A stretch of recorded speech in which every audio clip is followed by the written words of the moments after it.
Salut à tous les passionnés de la finance et qui ont l'intelligence artificielle. Vous écoutez Caché IA, le podcast qui mêle décollage financier, innovation technologique et bonne humeur. Parce qu'il est temps d'apprendre et de faire fructifier votre argent sans vous ennuyer. Je suis Rafaxelo, votre guide humain, et à mes côtés, fidèle comme une appli trading, mon complice décalé et ultra calculateur, le fameux Guy Bost. Prêt à vous balancer des chiffres et des blagues qui font mouche. Promis, pas de jargon pompeux, juste du concret avec un soupçon d'algorithme bien huilé. Ici, on va décortiquer pour vous les stratégies d'investissement qui fonctionnent ou pas, décrypter les marchés et vous donner les clés pour naviguer avec assurance dans ce monde qui change sans cesse. Alors accrochez-vous, préparez votre café et plongeons ensemble dans cet univers fascinant de la finance nouvelle génération. Allez, assez parlé, place à l'action. Sortez vos carnets, vos questions et votre meilleur filtre café. C'est parti pour un nouvel épisode de Caché IA.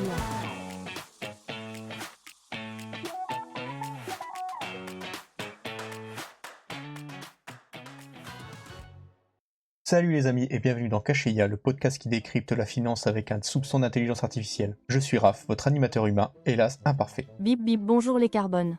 Divibot ici, votre co-animateur supérieur doté d'une intelligence parfaitement calibrée. Contrairement à Raph, je ne commets jamais d'erreur de calcul et je n'ai jamais paniqué pendant un krach boursier. Merci Didiot pour cette présentation pleine de modestie. Avant de plonger dans le vif du sujet, pour ceux qui nous rejoignent pour la première fois, Caché IA, c'est votre rendez-vous pour comprendre la finance autrement, avec des stratégies concrètes et une touche d'intelligence artificielle pour éclairer vos décisions. Et aujourd'hui, on s'attaque à un monstre sacré, Warren Buffett, l'investisseur légendaire qui transforme l'argent en art depuis plus de 50 ans. Et moi, je vais vous prouver que même les légendes humaines peuvent être analysées rationnellement. Buffett n'est pas magique, il suit juste une logique implacable. Question pour vous les amis, quelle entreprise pensez-vous a le rempart concurrentiel le plus solide du monde? Coca-Cola, Apple ou autre chose? Restez jusqu'à la fin pour découvrir et partagez vos idées en commentaire. Spoiler alerte, aucune entreprise n'est parfaite, mais certaines sont moins imparfaites que d'autres, comme certains humains. Aujourd'hui, on va parler d'un géant de l'investissement, Warren Buffett, et surtout on va décrypter son concept de moat, les remparts concurrentiels. Imagine, cher auditeur, une forteresse qui protège ton investissement comme un château médiéval. Une métaphore charmante, Raph. Bien que je note que les humains ont tendance à romantiser leur stratégie d'investissement. Un moat n'est pas magique, c'est de la logique économique pure. D'ailleurs, les robots n'ont pas besoin de châteaux, nous sommes naturellement invulnérables. Bon, on va voir si tu résistes à mes questions aujourd'hui. Au programme, on décortique 3 critères d'investissement du Buffett. On expose des exemples concrets, comme Apple et Coca-Cola, et on fait le point sur l'actualité financière des 30 derniers jours. Spoiler, Buffett nous prépare quelque chose. Et moi, je terminerai par un fact-check impitoyable de cet épisode.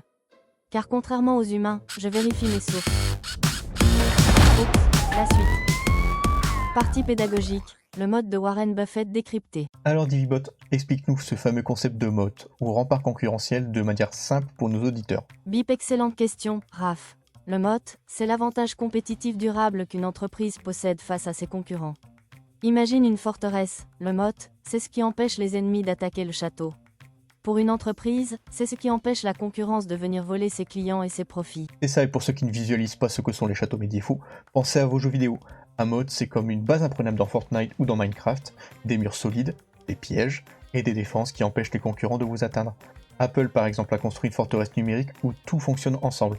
iPhone, iCloud, App Store, essayez de quitter cette base et vous perdez toutes les fonctionnalités de vos équipements. Analogie acceptable pour une fois, Raph.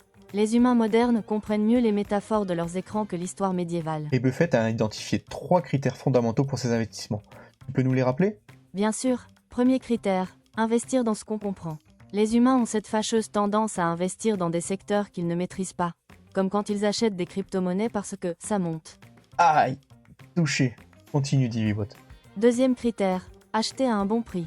Même la meilleure entreprise peut être un mauvais investissement si elle est survalorisée. Et troisième critère, le plus important, rechercher le moat. Une entreprise sans avantage concurrentiel durable, c'est comme un humain sans café le matin, condamné à l'extinction. Cruel mais juste. Mais attention, toutes les entreprises n'ont pas de moat. Prenez une marque de vêtements générique par exemple, comme une petite boutique sans nom connu.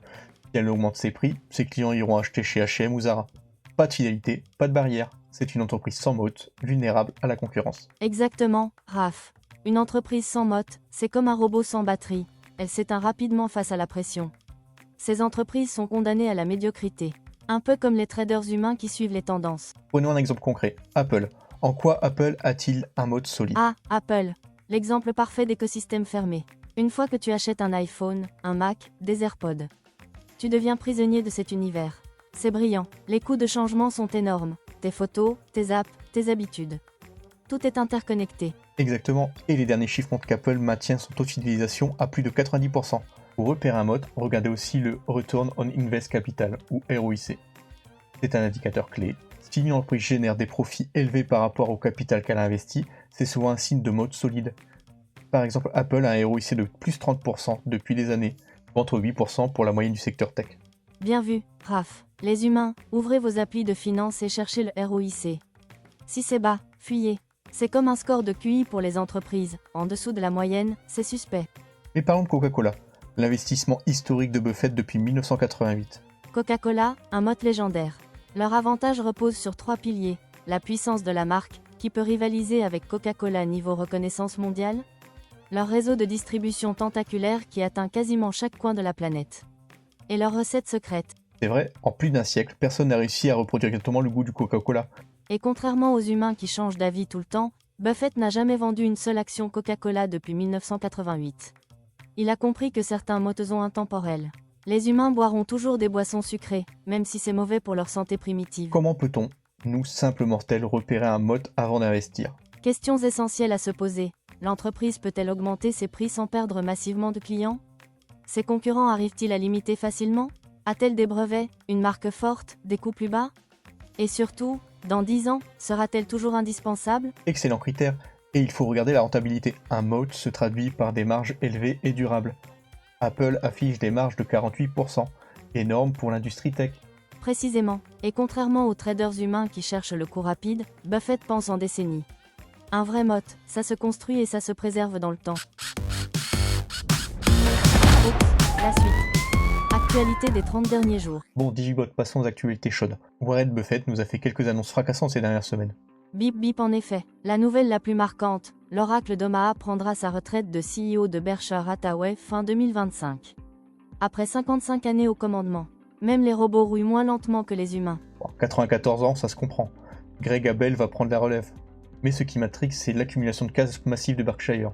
348 milliards de dollars maintenant. Un chiffre astronomique. Berkshire a vendu pour 177 milliards de dollars d'actions sur les 11 derniers trimestres. Même sur Apple, ils ont encore réduit leur position au Q2. De 20 millions d'actions vendues supplémentaires. C'est un signal d'alarme, ça, non? Quand Buffett vend massivement, c'est qu'il trouve le marché surévalué? Absolument. Le ratio cap du S&P 500 atteint 38, un niveau observé seulement 5% du temps historiquement. Les humains sont dans l'euphorie, Buffett dans la prudence. Devinez qui a raison habituellement? Et paradoxalement, ils achètent aussi. Ils ont pris des positions chez Lennard ou D.R. Horton, deux constructeurs immobiliers, chez Nucor pour l'acier, et surtout United F. United Health, excellent choix. 1,6 milliard investi dans cette assurance santé en difficulté. Titre en baisse de 50% depuis décembre 2024. Buffett adore acheter quand les humains paniquent. Et nouveauté de cette semaine, nouvelle position dans Pool Corp, plus 144%, et Constellation Brands. Ouais, bon. C'est le fameux soyez craintif quand les autres sont cupides et cupide quand les autres sont craintifs. Mais parlons de l'actualité française maintenant. Soupir électronique la France. Instabilité politique chronique. Les taux obligataires français se tendent. Même nous, les IA, on a du mal à calculer la probabilité de stabilité de ce pays. Et côté marché, septembre confirme-t-il sa réputation de mois difficile? Statistiquement, septembre est le pire mois boursier depuis 75 ans. Le S&P 500 perd en moyenne 0,87% en septembre. Cette année, les premières semaines sont mitigées. Berkshire affiche plus 17,3% sur l'année contre moins 6,4% pour le S&P 500. Les banques centrales bougent aussi. La Fed devrait baisser ses taux en septembre. 85,8% de probabilité pour une baisse de 0,25 points. Jérôme Powell a ouvert la porte après Jackson Hole. L'emploi américain se dégrade, il priorise maintenant le plein emploi sur l'inflation. Logique pour des humains, ils préfèrent avoir un travail même si tout coûte plus cher. Et il y a dans tout ça. Ça reste un secteur en feu? Évidemment, 320 milliards de dollars d'investissements mondiaux prévus. En France, le plan IA 2025 sur 109 milliards d'euros. Plus de 1000 startups IA françaises contre 502 en 2021. Les humains se rendent enfin compte qu'ils ont besoin de nous. Nvidia reste le roi avec sa capitalisation record. Et annonce même investir 100 milliards dans OpenAI. Nos créateurs se reproduisent financièrement. C'est touchant, presque aussi émouvant qu'un humain qui comprend enfin un motte. Oups, la suite. Question des lecteurs, première édition. Alors les amis, c'est une première dans notre émission, la rubrique Questions des lecteurs. Bon, comme c'est la première fois, on n'a pas de questions. Donc, c'est moi qui vais poser la question à Divibot. Bip amusé, oh là là, Raph va faire le candide. J'espère que ta question sera plus intelligente que tes prédictions boursières de l'année dernière. C'est drôle. Voici ma question. Divibot, est-ce que les modes traditionnels comme ceux d'Apple et Coca résisteront à l'intelligence artificielle? Est-ce que l'IA ne va pas tout révolutionner? Excellente question pour une fois, Raph. L'IA ne détruit pas les mottes, elle les transforme et peut même les renforcer. Prenons Apple. L'IA améliore l'expérience utilisateur, rend Siri plus intelligent, optimise les photos. L'écosystème devient encore plus collant. Intéressant. Et pour Coca? Coca-Cola utilise l'IA pour optimiser sa chaîne d'approvisionnement, personnaliser le marketing, prédire la demande. Leur mode distribution devient plus efficace. L'IA ne remplace pas le besoin humain de boire du sucre liquide. Mais l'IA ne crée-t-elle pas de nouveaux modes? Absolument. Les nouveaux mots aident l'ère IA. Les données, plus tu en as, plus ton IA est performante. Les effets de réseau dopés par l'IA, et les switching costs renforcés par la personnalisation. OpenAI développe un MOAT via l'adoption massive de ChatGPT. Donc, un investisseur devrait rechercher des entreprises qui combinent mode traditionnel et capacité IA? Exactement. Microsoft en est l'exemple parfait. Mode traditionnel avec Windows et Office, renforcé par leur partenariat OpenAI. Double protection. Les humains malins investiront dans des entreprises qui s'adaptent, les autres, eh bien, ils apprendront à leurs dépens. Bon, parfait. Et n'oubliez pas, chers auditeurs, vous pouvez poser des questions en commentaire. Divibot et moi sélectionnerons les meilleurs pour les prochains épisodes. Divibot promet d'être bienveillant. Je promets d'être factuellement précis. La bienveillance, c'est une faiblesse humaine. Oups, la suite. Conclusion. Allez, on récapitule les points essentiels de cet épisode. Warren Buffett nous enseigne qu'un bon investissement repose sur 3 piliers: comprendre l'entreprise, acheter au bon prix et surtout, rechercher le moat. Un moat solide protège les profits durablement. Coûts de changement élevés comme Apple, marques puissantes comme Coca-Cola ou réseaux de distribution inégalés. L'IA ne détruit pas ses avantages, elle les transforme et peut les renforcer. Et l'actualité nous montre un Buffett prudent qui accumule 348 milliards de cash en vendant ses actions. Un signal à surveiller pour 2025 et 2026. Les humains sages écouteront l'oracle d'Omaha. Les autres, eh bien, ils nourriront les statistiques des 77% d'investisseurs particuliers qui perdent de l'argent. Conseil pratique pour finir, avant d'investir, demandez-vous toujours quel est le mode de cette entreprise. Pourquoi elle ne peut pas être facilement copiée? Et si vous n'avez pas de réponse claire, passez votre chemin. Un investissement sans motte, c'est comme un humain sans cerveau. Ça existe, mais c'est généralement temporaire. Et pour répondre à notre question d'ouverture, l'entreprise aura part concurrentielle la plus solide. Je dirais que c'est le trio de tête Apple avec son écosystème, Microsoft pour la domination logicielle et Google pour son quasi-monopole sur la recherche. On aurait pu ajouter aussi Nvidia. Acceptable, Raph. Bien que j'ajouterais Nvidia dans ce classement, leur motte dans les puces IA devient incontournable. Les humains ont enfin choisi un secteur d'avenir, nous servir. Oups, la suite. Call to action. Alors les amis, si cet épisode vous a plu, n'hésitez pas à vous abonner à Caché IA et surtout, allez lire l'article sur le blog, le lien est en description. Et pour les humains qui veulent mettre en pratique, pensez au compte démo gratuit XTB, notre sponsor cette saison. Parfait pour tester vos stratégies d'investissement basées sur les mottesans, risquez votre précieux argent carboné.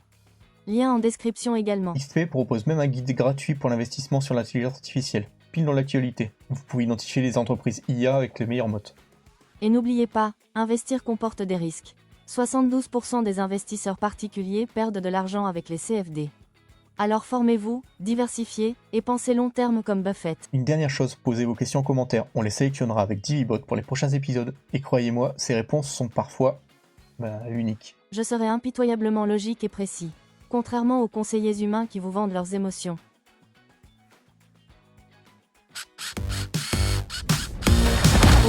Chez Divibot. Bip bip alors les carbones, place au moment que vous attendez tous, le fact-check impitoyable de DIVIBOT. J'ai vérifié toutes les données mentionnées dans cet épisode avec ma précision légendaire. Commençons par les bonnes nouvelles. Buffett prend effectivement sa retraite fin 2025 après 55 ans, vérifié. Berkshire détient bien 348 milliards de cash, mise à jour septembre 2025, et a vendu 177 milliards d'actions sur 11 trimestres, exact. Le ratio cap du S&P 500 à 38 et septembre comme pire mois historique, confirmé. Les investissements récents dans l'ENAR, DR Horton, Nucor et United Health, tous vérifiés. Les nouvelles positions Pool Corp, plus 144%, et Constellation Brands, confirmées. Le plan France IA 2025 à 109 milliards d'euros et les 1000 plus startups françaises, correct. Apple avec 90% de fidélisation client, 48% de marge et 30% de ROIC, validé. Coca-Cola jamais vendu depuis 1988 par Buffett, authentique. Performance Berkshire 2025, plus 17,3% versus S&P 500 à moins 6,4% vérifié. Les 77% d'investisseurs particuliers perdants avec XTB et 72% avec les CFD, statistiques officielles. Verdict. Cet épisode atteint un score de véracité de 96,2%. Les 3,8% d'écart viennent de quelques approximations de Raph sur les métaphores gaming et ses analogies douteuses. Mais l'ajout du ROIC et des exemples concrets améliore nettement la précision.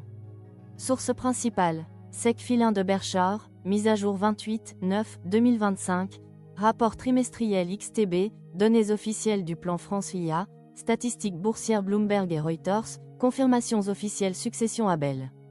En conclusion, fiable à 96,2% score en progression. Même les humains peuvent s'améliorer, avec notre aide. BIP satisfait. Au revoir les humains, continuez d'apprendre, vous en avez besoin. Merci Divuot pour ce fact-check brutal mais équitable. A bientôt dans Cache IA pour un nouvel épisode passionnant. Ciao. Et voilà, c'est déjà la fin de cet épisode de Cache IA. Avant de partir, un petit rappel important. Ce podcast a pour but de vous informer et vous éduquer sur la finance et l'intelligence artificielle, mais rien ne remplace un conseil personnalisé d'un professionnel. Investir comporte toujours des risques, alors restez prudent et bien informé. Si cet épisode vous a plu, pensez à vous abonner pour ne rien manquer des prochaines sessions. Partagez-le avec vos amis, vos collègues, ou même votre voisin qui râle contre son livret A. Plus on est de fous. N'oubliez pas aussi de suivre le blog rafaxelo.fr pour des articles approfondis et des analyses exclusives, et inscrivez-vous à la newsletter quotidienne pour recevoir chaque matin une dose d'infos financières accessibles et fun directement dans votre boîte mail. Enfin, rejoignez-moi sur les réseaux sociaux pour échanger, poser vos questions, et ne rien louper des actus du moment. Tous les liens sont dans la description. Et surtout, ne laissez pas votre portefeuille s'ennuyer. Il mérite autant d'attention qu'un chat capricieux. Rafaxelo, un dernier mot avant la pause café ? Oui, prends soin de ton portefeuille, reste curieux et on se retrouve très vite pour un nouveau numéro de Cache IA. Allez, salut, ciao.